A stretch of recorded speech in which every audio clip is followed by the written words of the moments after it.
Hello friends, இன்றைக்கி வெள்ளிக்கிழமை சித்திரை 19. வாங்க கோலத்தோட நாளை சூப்பராக தொடங்கலாம். இந்த நாள் எல்லாருக்கும் இனிய நாளாக அமையட்டும். என்னென்னு பார்த்தீங்கன்னா, ஸ்கூல்லாம் லீவ் விட்டாச்சு.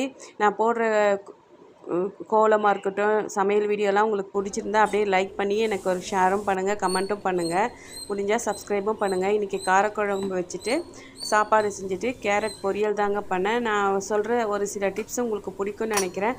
வாங்க, இன்றைக்கி கேரட் பொரியலுக்காக பொடியை நான் கேரட்டை கட் பண்ணிட்டேன். ஒரு பேனில் எண்ணெய் ஊற்றி பட்டை லவங்கம் போட்டுட்டு வெங்காயமும் போட்டு கொஞ்சம் லைட்டாக வதங்கட்டும்னு சொல்லிவிட்டு கேரட்டையும் போட்டு நல்லா ஆவிலே தாங்க நான் மூடி வச்சு வதக்கினேன்.